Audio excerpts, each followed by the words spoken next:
갈라디아서 4장 11절부터 14절까지 제가 읽습니다. 내가 너희를 위하여 수고한 것이 헛될까 두려워하노라.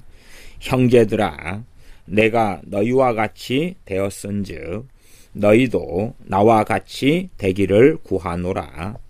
너희가 내게 해롭게 하지 아니하였느니라. 내가 처음에 육체의 약함을 인하여 너희에게 복음을 전한 것을 너희가 아는 바라. 너희를 시험하는 것이 내 육체에 있으되 이것을 너희가 업신 여기지도 아니하며 버리지도 아니하고 오직 나를 하나님의 천사와 같이 또는 그리스도 예수님과 같이 영접하였도다. 아멘. 칼빈 목사님의 갈라디아서 강해 설교 27번째 시간입니다. 제가 읽어가겠습니다. 사도 바울은 여기 갈라디아서 4장 11절부터 14절의 본문 말씀에서 그의 노력이 허사가 되고 그가 갈라디아 사람들에게 기울인 노고의 열매를 잃게 될지도 모른다고 염려합니다. 그들은 율법에 있는 특정한 축제와 의식을 지키기를 고집했기 때문에 그러합니다. 이렇게 율법에 있는 특정한 축제와 의식을 지킴으로 하나님의 은혜를 받는다거나 구원 얻는데 도움을 얻는다거나 하는 그러한 노력들은 복음의 빛을 가릴 수 있으며 사실은 그 빛을 완전히 꺼버릴 수 있습니다. 복음의 빛을 꺼버린다는 것은 그 사람이 구원받지 못한다, 그런 이야기가 됩니다. 하나님께서 명령하시는 것들은 우리에게 선하고 필요한 그러한 것으로 인정되어야 하고 하나님께서 금하시는 것은 아무런 불평이나 반대 없이 버려야 합니다. 우리는 예수 그리스도의 순환과 죽음과 피 흘림을 통해서 우리의 죄가 씻김을 받음으로 우리는 하나님께 우리의 죄 사함을 받게 됩니다. 사도 바울은 사람들이 예수 그리스도를 통하지 않은 다른 방법으로 구원을 받으려고 하는 것은 큰 잘못이라고 선언합니다. 사람들은 완전히 타락했고 절망의 상태에 있습니다. 하나님께서는 구원을 받을 수 있는 유일한 방법을 밝히셨고 그 방법에서 벗어나는 것은 의도적으로 지옥으로 뛰어드는 것이 됩니다. 하나님께서 갈라디아 교인들에게 베풀어 주신 측량할 수 없는 많은 은혜를 그들은 무시했기 때문에 사탄의 통제를 받게 되었습니다. 우리는 하나님의 불구대천의 원수임에도 불구하고 하나님께서 우리를 불러주시고 하나님의 긍휼과 사랑을 받으라고 하시니 하나님께서는 참으로 인자하신 분이십니다. 하나님께서는 자신의 독생자를 보내셔서 우리를 하나님께 화해시키는 제물로 삼으셨습니다. 만약 우리가 이러한 하나님께서 구원하시는 그 아들을 통하여 구원하시는 것에 만족하지 않고 구원을 받을 다른 방법을 찾아 헤맨다면 그것은 주 예수 그리스도를 거부하는 것이 됩니다.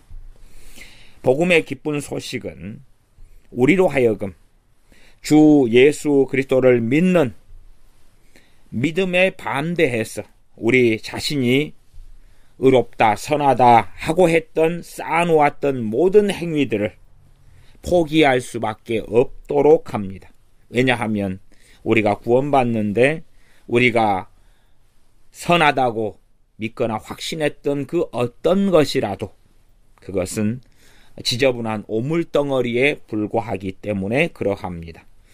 오직 주 예수 그리스도 한 분만이 온전하시기 때문에 주님만이 우리가 의롭다고 인정받을 수 있는 유일한 원천입니다. 이것이 가장 중요한 가르침입니다. 자, 그러면 우리 자신을 잘 살펴봅시다. 우리가 뒷걸음질을 칠 때가 가끔 있는데 그때에 우리는 비교적 경미하고 대수롭지 않은 죄를 범하고 있다고 생각하는 일들이 있습니다. 그러나 하나님께서는 우리를 잡고 계시던 손을 놓으셔서 우리를 영원한 멸망에 처하게 하신다면 그때 우리는 큰 충격을 받을 것입니다. 우리는 아무런 잘못을 하지 않은 것처럼 쉽게 변명합니다. 우리는 우리 자신에게 너무나 관대하여 우리 자신이 어느 때가 되면 스스로 선한 것처럼 우리의 행위가 마치 우리의 거룩함을 가져오는 것처럼 착각하여 교만하게 되고 완악하게 될 때가 많습니다. 그러나 하나님께서는 우리의 그러한 경솔한 일들을 벌하실 것이고 우리를 버리시고 심지어 사탄에게 넘겨주실지도 모릅니다. 따라서 우리는 하나님을 경외하면서 신중하게 행해야 합니다.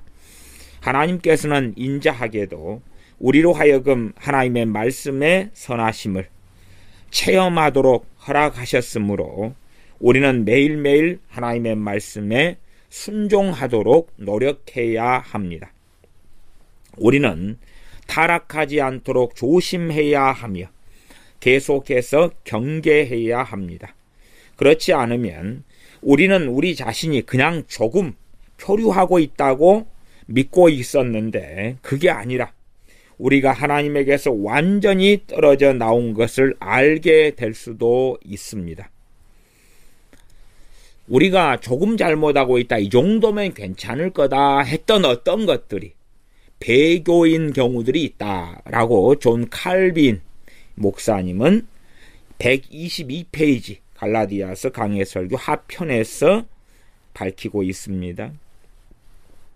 우리는 우리 주 예수 그리스도께서 밝혀주신 그 길을 걸어가야 합니다. 그렇습니다. 그러나 우리가 체험을 통해 아는 것처럼 우리 주 예수님께서는 우리가 타락하게 되면 우리를 불쌍히 여기십니다.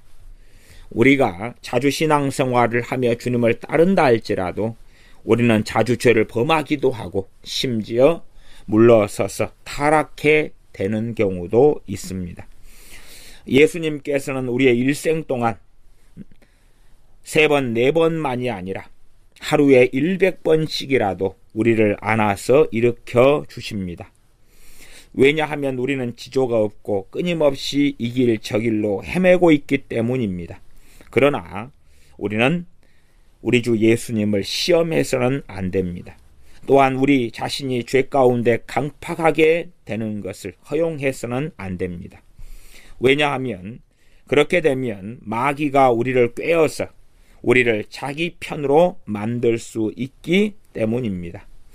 그렇습니다. 우리는 우리의 생각과 말과 행위를 통해서 하나님을 영화롭게 해드리는 열매를 맺을 수 있을 정도로 생명의 말씀에서 유익을 얻어야 합니다. 하나님을 영화롭게 하는 열매를 맺을 수 있도록 노력해야 합니다. 사도 바울은 갈라디아 교인들에게 내가 너희와 같이 되었은즉 너희도 나와 같이 되기를 구하노라고 요청합니다. 사도 바울은 앞에서는 내가 너희를 위하여 수고한 것이 헛될까 두려워한다고 말했는데 그것은 그들에 대한 책망이었습니다. 그러나 그는 여기에서는 다정하고 상냥하게 말하고 있습니다. 그들에게 하나님의 복음, 우리 주 예수 그리스도의 복음의 진리에 돌아오도록 하기 위해서 그들을 형제들아라고 부릅니다. 사실은 사도 바울은 그들과 하나가 되고 가능한 한 그들과 같이 되기를 원한다고 고백했고 또한 그들도 사도 바울을 형제로 대해주기를 요청했습니다. 그가 이렇게 한 이 두 가지 말은 우리에게 하나님의 말씀을 전하는 책임을 맡은 주의 종들은 어떻게 처신해야 하는지를 가르쳐 줍니다. 사도 바울은 아첨에서 죄를 용인하거나 조장시키려고 하지 않고 사탄에게 속은 자들로 하여금 정신을 차리게 하고 그들에게 하나님의 심판을 두려워하는 마음을 일으키기 위해서 그들을 책망하였습니다. 왜냐하면 만약 사람들이 죄에 깊이 빠져 있다면 그들이 사실상 강제로 끌어내어질 때까지는 그들은 계속해서 그 죄에 빠져 있는 경우가 많기 때문에 그렇습니다. 사도 바울은 격렬한 말을 함으로 고린도 이 갈라디아 교회 교인들이 기울인 어리석게 되어진 것에서 돌이켜서 회개하기를 원하였습니다. 그러므로 사도 바울은 그들이 하나님의 길로 돌아오고 싶어 하면 그 문이 항상 열려 있다는 것을 보여주기 위하여 부드러운 말을 엄격한 말 다음에 한 것입니다. 우리가 이렇게 갈라디아 교인들 같은 그런 사람들에게 간절히 권면하고 요구해야 할 때에 두 가지 요건이 있습니다. 첫 번째 요건은 죄 중에 있는 자들로 하여금 죄를 미워하고 하나님 앞에서 두려워하도록 그들을 자극하고 그들의 잘못을 날카롭게 책망해야 합니다. 죄에 대한 그러한 아픔과 후회가 없이는 그들은 결코 하나님을 따르는 일에 헌신할 수 없습니다. 사람들은 확실히 그들의 악한 생활 방식을 피상적으로는 바꾸는 척 할 수 있으나 그들의 완악한 상태를 진실로 깨닫고 그들이 마땅히 받아야 할 하나님의 진노와 형벌을 발견할 때까지는 그들은 여전히 죄악 가운데 벗어나지 않을 것입니다.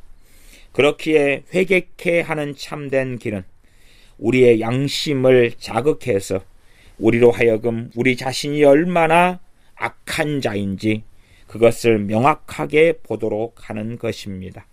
우리는 우리 자신의 처지에 대해서 고민을 해서 하나님께서 우리에게 자비를 베푸실 때까지 우리로 하여금 평안을 누리지 못하게 할 필요가 있습니다.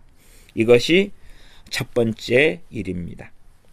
그러나 계속하여 그러한 고민에 빠져 있게 되어서는 안 됩니다.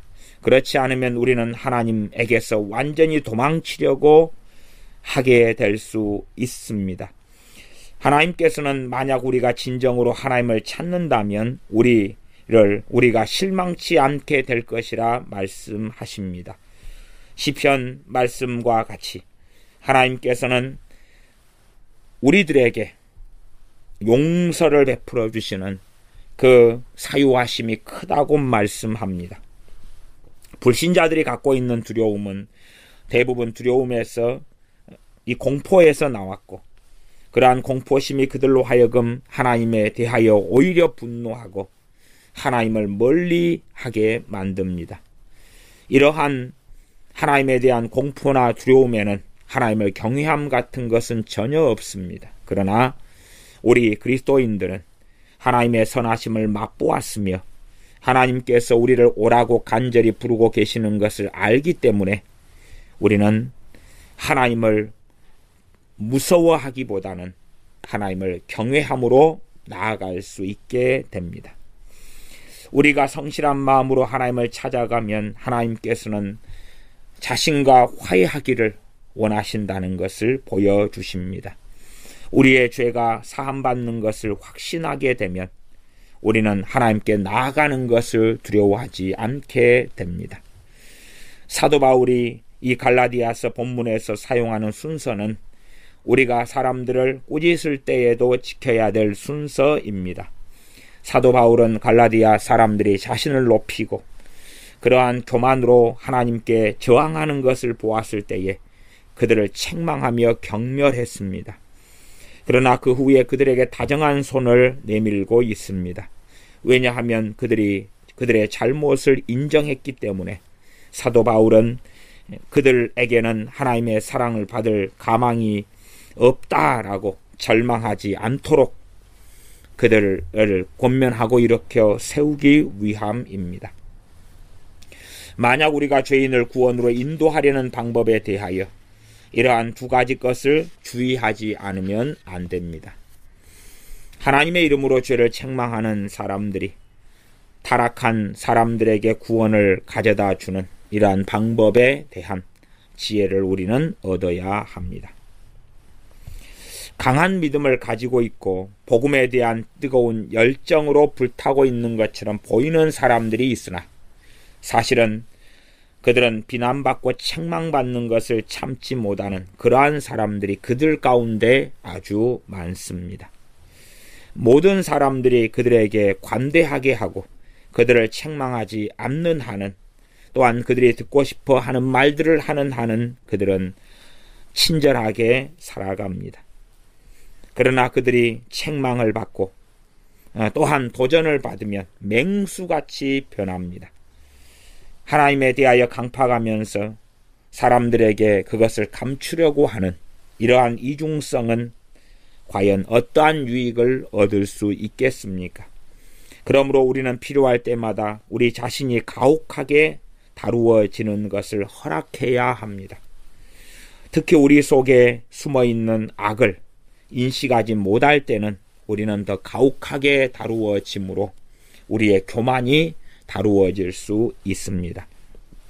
우리가 우리 자신을 철저하게 조사하여 우리가 우리 자신을 심판하는 재판관의 역할을 하는 것이 하나님께서 우리의 잘못을 추궁하시어 유죄 판결을 선포하시게 하는 것보다 훨씬 좋습니다. 따라서 우리는 우리가 받을 징계에 승복해야 하고 그 징계를 슬퍼해서는 안 됩니다. 왜냐하면 하나님의 징계는 우리를 겸손하게 만들기 때문에 그러합니다. 불행하게도 많은 사람들은 경고를 받지 않으려 합니다. 왜냐하면 그들은 그들의 귀에 거스리는 말 한마디만 들어도 그 말에 마음이 토라져서 그들의 귀를 막아버리고 마음문을 닫아버리는 일들이 많습니다. 간단히 요약하자면 우리가 비록 우리의 잘못에 대해서 무수히 많은 비난을 받는 수모를 당할지라도 참고 견디어야 합니다. 우리는 끝까지 침착하게 듣고 있다가 마지막으로 아멘이라고 화답해야 합니다. 우리는 이 두 가지 요소를 함께 잘 혼합해야 합니다. 즉, 죄를 예리하고 생생하게 인식하게 해주고 우리로 하여금 우리의 완악하고 타락한 것에 대하여 하나님의 용서를 구하게 만드는 엄격함이 있어야 하고 그 다음에는 우리가 우리 자신을 자세히 검토하고 하나님의 긍휼과 용서를 받아들이게 되는 하나님의 사랑과 용서에 대한 확신이 있어야 합니다. 왜냐하면 비록 하나님의 말씀은 우리를 정죄하시지만 또한 하나님께서는 우리를 도와주시기 위하여 오실 것이기 때문입니다. 사도 바울은 내가 너희와 같이 되었은즉 너희도 나와 같이 되기를 구하노라고 말씀합니다. 사도 바울은 아첨하는 방법을 사용하지 않습니다. 그는 가능한 모든 수단을 동원해서 갈라디아 교인들을 하나님 앞에 바로 세우려고 노력했습니다. 사람이 자신에 대하여 더 많이 알면 알수록 자신이 죄인이며 쓸모가 없다는 것을 알게 됩니다. 그러나 자신에 대하여 알지 못하는 사람은 자신의 선함과 자신의 행위에 몰두하여 자신이 가치 있고 스스로 거룩할 수 있는 존재인 양 교만 속에 빠져 들어가서 자신이 옳고 거룩한데 책망하는 소리를 들으면 못 견뎌 합니다. 우리는 어떤 사람들이 순수한 사랑에서 우리에게 하는 책망인지 혹은 우리 자신을 단순하게 비난하고 정죄하기 위한 그러한 신랄한 비판인지를 분별할 수 있어야 합니다. 사도 바울은 너희가 내게 해롭게 하지 아니하였느니라는 말씀을 하는데 그것을 통해서 사도 바울은 갈라디아 교회에 대하여 개인적인 나쁜 감정을 갖고 있지 않다는 것을 말씀합니다. 그렇기 때문에 갈라디아 교회에 대하여 사도 바울이 하는 책망은 갈라디아 교인들에 대한 나쁜 감정에서 나온 것이 아니라 그들을 사랑함으로 책망한 것을 말씀합니다. 그래서 이 본문에서는 갈라디아 교인들이 사도 바울에게 얼마나 사도 바울을 사랑하여 행했는가 하는 것을 함께 말씀하고 있기도 합니다. 그렇기 때문에 사도 바울이 하는 책망은 온전히 갈라디아 교인들이 다시금 복음의 진리 앞에 서고 다른 복음을 좇는 것에 돌이켜서 하나님 앞에 회개하며 돌아오도록 촉구한다는 그러한 의미의 말씀이 됩니다. 또한 우리가 우리의 일상사에서 기억하고 알아야 될 것들이 있습니다. 어떤 사람이 우리를 싫어하여 악의와 원한으로 인하여 우리를 비난할지라도 우리는 그들이 하는 말에 주의를 기울이는 법을 배워야 합니다. 사도 바울에 대하여 생각해 보십시오. 그는 사탄의 사자에 의하여 고통을 받았지만 그로 하여금 모든 교만을 버리게 하는데 도움이 되었다고 고린도후서 12장 7절은 말씀합니다. 따라서 우리의 원수들이 우리를 갈라놓고 비판하려고 할 때에 하나님께서는 잠자고 있는 우리, 또한 교만과 자기 기만 속임수에 빠져 있는 우리를 깨우는데 사용하실 수 있습니다. 참으로 우리가 지혜롭고 성숙하다면 우리의 원수들이 우리의 친구들보다 우리에게 더 유익이 되는 경우가 많다는 것을 알게 됩니다. 우리의 친구들은 우리에게 좋은 말과 칭찬의 말을 중심으로 하지만 우리의 원수들은 우리의 허물과 흠이 드러나기를 기다리고 그 흠과 틈만 드러나면 비난과 정죄함으로 오히려 우리 자신으로 하여금 얼마나 부족하며 하나님의 은혜가 아니면 안 되며 또한 변화되고 달라져야 될 많은 부분이 있다는 것을 깨닫게 해주기 때문입니다. 사도 바울은 자신이 갈라디아 사람들을 꾸짖은 것은 그들에 대한 개인적인 감정이 있어서가 아니라는 것을 강조합니다. 사도 바울은 갈라디아 교인들과 좋은 친구였다는 사실을 그들에게 상기시켜 줍니다. 세상 사람들에게는 별로 눈에 띄지 않았지만 갈라디아 사람들은 사도 바울을 마치 하나님의 천사나 또한 우리 주 예수 그리스도이신 것처럼 받아들였습니다. 그런데도 왜 사도 바울을 소외하게 되었습니까? 그렇게 된 데에는 사도 바울이 하나님의 진리, 복음의 진리를 갈라디아 교회들에게 전하였기 때문에 그렇습니다. 갈라디아 교인들이 복음 안에 서 있을 때는 사도 바울을 사랑했지만 복음의 진리를 떠나고 이간질 당했을 때에는 복음의 진리를 전한 사도 바울을 미워하고 싫어하게 되었던 것입니다. 갈라디아 교인들은 하나님의 진리를 싫어했기 때문에 그것을 전한 하나님의 사자인 사도 바울을 멸시했습니다. 참으로 부끄러운 일입니다. 우리가 여기서 가장 중요하게 여겨야 할 점은 복음의 기쁜 소식을 가르쳐주고 전해줄 책임을 맡은 사람은 개인적인 시비나 논쟁을 피하도록 노력해야 한다는 사실입니다. 사실 복음의 문이 우리에게 닫히기를 원치 않는다면 하나님의 진리를 전하는 종들은 모든 언쟁을 가능한 대로 피해야 합니다. 우리가 어떤 사람을 책망할 때에 아무 꺼리낌 없이 말을 함부로 해서는 안 됩니다. 비록 어떤 사람이 우리에게 잘못했을지라도 우리는 그에게 적개심을 품어서는 안 되고 그가 구원받게 되기를 원해야 합니다. 이렇게 하면 우리가 경고하는 말이 더 효과적이고 힘을 크게 발휘할 것입니다. 이것은 중요한 교훈입니다. 만약 우리가 타락해서 누군가가 우리를 책망하게 되면 그 책망을 우리에게 전하는 사람이 누가 되었든지 간에 그것은 확실히 하나님께서 보내신 것이 맞습니다.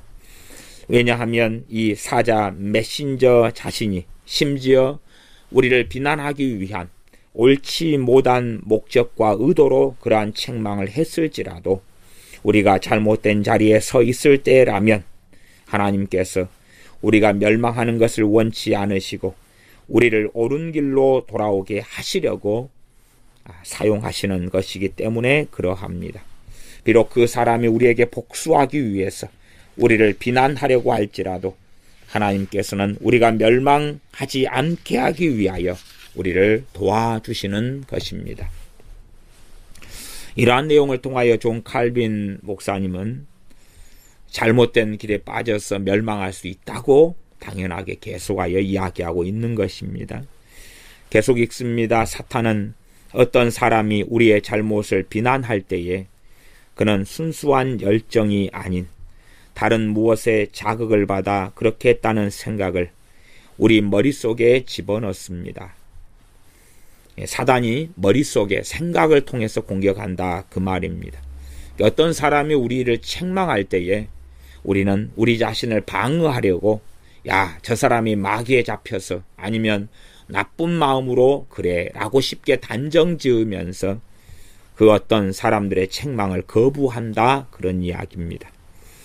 사탄은 우리로 하여금 우리를 책망하는 그 사람은 도전적이고 우리에게 나쁜 감정을 가지고 있고 우리에 대하여 우리를 싫어한다고 믿게 만들려고 합니다.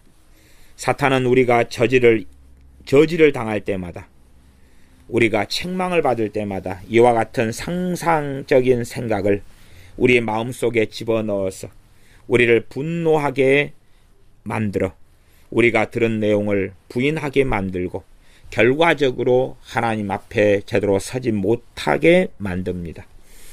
그러니 이 가르침을 기억에 두어야 합니다.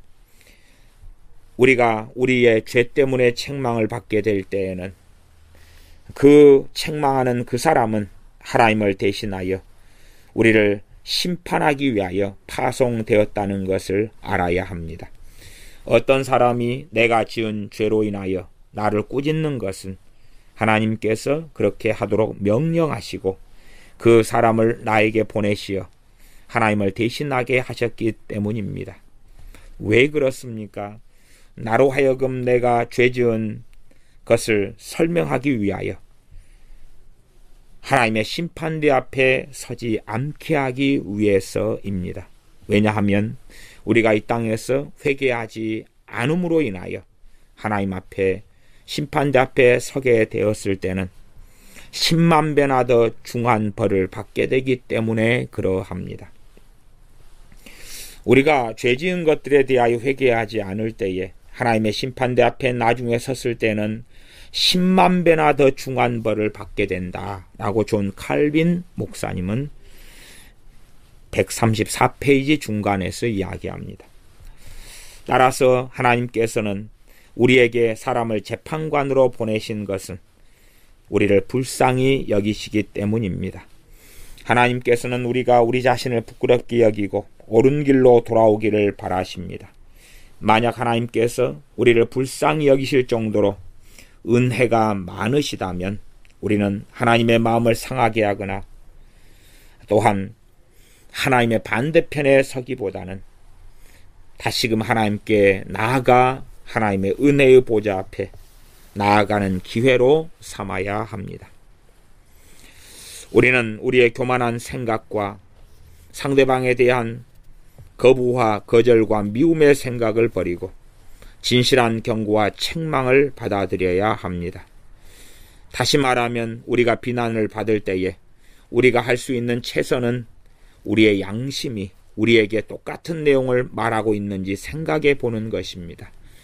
우리가 싫어하는 사람이 우리를 책망했다 해서 무조건 거부할 것이 아니라 우리 자신의 양심의 목소리에 귀를 기울여서 그 사람이 우리를 책망하는 것과 우리의 양심이 동일한 이야기를 하는지 그렇지 않은지를 살펴보는 것이 중요합니다. 비판을 받으면 노발대발하는 사람들이 그들 자신의 마음을 살펴보지 않고 자신은 거룩하고 의롭다고 생각하는 많은 이상한 일들이 일어납니다. 우리는 그렇지 아니하여 비난을 받게 되면 우리는 우리를 비난하는 사람의 말을 잘 들어보아야 합니다. 우리의 양심에 쓰여지고 새겨진 것들을 살펴보므로 우리의 모습을 우리는 알게 될 수 있습니다. 만약 우리가 어떤 것도 전혀 알아차리지 못한다면 더 조심해야 합니다. 왜냐하면 우리 자신을 심판할 때가 되면 우리는 하나님의 심판을 감당할 수 없을 것이기 때문입니다. 많은 사람들은 그들의 비천함을 인정하지 않기 위해서 눈을 감아버리거나 눈을 가리워버립니다. 그들은 회개하라는 권면을 받게 되면 이런 지하에 거절합니다. 그들에게 그들의 죄를 100번이나 되풀이해서 이야기해 주어도 그들은 그들의 죄를 인정하려고 하지 않습니다. 그들은 자기를 정당화합니다. 우리는 그렇게 강팍하게 되지 않아야 합니다. 왜냐하면 우리 자신의 단점을 진실하게 또 정직하게 평가해야 합니다. 우리가 순종하고 우리 모든 교만을 이기기 위해서 겸손한 마음이 필요합니다. 그러면 어떤 것도 우리가 하나님께 우리의 잘못을 고백하는 것을 막지 못할 겁니다. 사도 바울이 갈라디아 사람들은 그를 하나님의 천사와 같이 또는 그리스도 예수님과 같이 영접하였다고 말씀합니다. 사도 바울은 로마서 7장에서 자신을 공고한 사람이라고 고백합니다. 또한 자신을 이 세상의 노예가 되고 죄에 묶인 육신에 속한 불쌍한 영혼으로 묘사합니다. 비록 사도 바울이 하나님을 섬기고 싶어하는 뜨거운 열정이 가득하지만 많은 결점으로 인해서 방해를 받아서 비틀거릴 수밖에 없다는 것을 말씀합니다. 그런데도 사도 바울은 천사와 같이 또한 모든 피조물을 다스리시는 왕이신 하나님의 독생자이신 우리 주 예수 그리스도와 같이 영접받았다고 말씀합니다. 하나님께서는 자신의 이름과 자신의 권능으로 권능을 복음의 진리를 전하기 위하여 인간을 임명하셨으므로 우리는 그러한 사람들을 하나님의 사자라고 말하고 그러한 사람들을 우리는 영접해야 합니다. 하나님에게서 나오지 않는 가르침을 듣는 것은 우리에게 아무런 유익을 주지 못합니다. 그러므로 어떠한 주의 종이라도 하나님에게서 보내진 사람이 있고 또한 유감스럽게 그렇지 않은 사람이 존재하는 것도 우리가 인식해야 합니다. 심지어는 어떤 전도자가 하나님에게서 온 말씀을 전하지 않는다면 아무것도 우리가 듣지 않는 것이 오히려 훨씬 더 좋을 것입니다. 사도 바울은 자신과 관련해서 자신을 천사와 혹은 우리 주 예수님과 비교한 데는 이유가 있습니다. 왜냐하면 사도 바울의 가르침은 자신의 머리에서 나온 것이 아니라 하나님에게서 받은 것이라는 것을 말씀하기 위하여 그러한 표현을 사용하기도 합니다. 너희 말을 듣는 자는 곧 내 말을 듣는 것이요 라고 주님께서 말씀하셨습니다. 비록 우리는 깨어지기 쉬운 질그릇에 불과하지만 또한 실제로 우리는 깨어진 그릇이지만 본래의 가치를 전혀 갖고 있지 않지만 복음의 보화를 우리는 담고 있기 때문에 업신여김을 받아서는 안 됩니다. 복음이 우리에게 순수하게 전해질 때마다 주 예수 그리스도께서 우리 가운데 거하시고 사람의 모습을 하시고 우리 앞에 나타나시는 것과 같습니다. 그러므로 우리의 의무는 비록 하잘것없는 인간이 하나님의 말씀을 우리에게 전해줄지라도 그것을 받아들임으로 우리가 우리 주 예수님께 빚진 경건함과 사랑과 순종을 증거해야 합니다. 만약 우리가 말씀을 전하는 사람이 아름답게 보이지 않거나 비루하게 보인다 해서 하나님의 말씀을 경하게 여긴다면 그것은 바로 우리 주 예수 그리스도께 반역하는 것입니다. 주님께서는 누구든지 우리를 업신여기는 자는 주님을 업신여기는 것이요 우리를 저버리는 자는 주님을 저버리는 것이라 말씀하셨습니다. 우리는 이 사실을 잘 알아두어야 합니다. 왜냐하면 오늘날 많은 사람들이 하나님의 말씀을 전하는 사람들을 멸시함으로 하나님의 말씀을 경멸하기 때문에 그러합니다. 우리를 지배하시는 주권자이신 하나님께서는 이 세상의 모든 나라와 강한 자들을 다스리시고 또한 하나님께서 지명하신 종을 파송하셔서 하나님의 말씀, 복음의 진리를 전하시기에 그러한 하나님의 말씀의 귀를 기울이기를 원하십니다. 어떤 사람이 하나님의 말씀을 열심히 전하는데도 우리가 그가 하는 말을 듣지 않는다면 우리는 하나님을 조롱하는 사람이 됩니다. 만약 우리가 이런 식으로 행한다면 우리에게 화가 있을 것입니다. 우리는 하나님의 이름을 도용해서, 거짓 선지자, 거짓 교사들에 대한 이야기입니다. 하나님의 이름을 도용해서 자신의 사악함을 숨기려고 하는 자들과 하나님께서 맡기신 말씀을 전하는 책임에 충성을 다하는 자들을 구별해야 됩니다. 겉으로 보기에는 비슷하게 보이고 유사하게 보이지만 그러나 전혀 다릅니다. 말할 수 없는 악당인 교황을 보십시오. 교황은 주장합니다. 내가 하는 말을 듣는 자는 하나님이 말씀하시는 것을 듣는 자이며 나를 저버리는 자는 하나님을 저버리는 자라고 교황은 말하면서도 부끄러워하지 않습니다. 교황은 자신의 지위를 정당화시키기 위하여 이 구절을 사용합니다. 그러나 자신이 천사와 같이 영접되기를 바라는 자는 천사가 했던 또한 하고 있는 하나님의 참된 사자, 메신저가 되어서 그들을 임명하신 주 예수 그리스도를 대신하여 말씀을 전하고 또한 그들이 전하는 말씀을 주님에게서 마땅히 받아야 합니다. 그들은 하나님의 참된 종이 먼저 되어야 하는 겁니다. 주 예수 그리스도께서는 여전히 교회의 목자가 되셔야 하며 양떼는 주님의 음성을 듣고 주님께서 인도하시는 대로 따라가야 합니다. 그러나 가짜 선생이 되어 진리를 왜곡하며 권위를 약탈하고 하나님의 말씀을 평가절하하는 자들은 그들이 어떤 자들인지 반드시 사람들은 보아야 합니다. 주 예수 그리스도께서는 우리들이 주님께서 주님의 이름으로 보내신 자들이 하는 말에 귀를 기울이시기를 바라시지만 우리가 그러한 주의 종들을 우상으로 만들어서 주님을 대언하는 자들이 우리들에게 일종의 전제군주적인 통치를 행사하는 것을 바라지 않으십니다. 많은 주의 종들이 주님의 말씀을 전하고 주님의 백성들을 이끌면서 오히려 주님의 자리를 대신하여 교주처럼 행하며 완악하게 행하는 일들이 너무나 많이 있습니다. 사도 바울은 자신이 천사처럼 심지어는 우리 주 예수 그리스도처럼 영접되었다고 말해서 그가 사람들 지배하고 조종하려고 하는 말이 아니라 우리로 하여금 예수 그리스도를 따르고 또한 우리 주님께 복종하게 하기 위하여 하나님의 은혜를 전하기 위하여 이 말씀을 증언하고 있는 것입니다.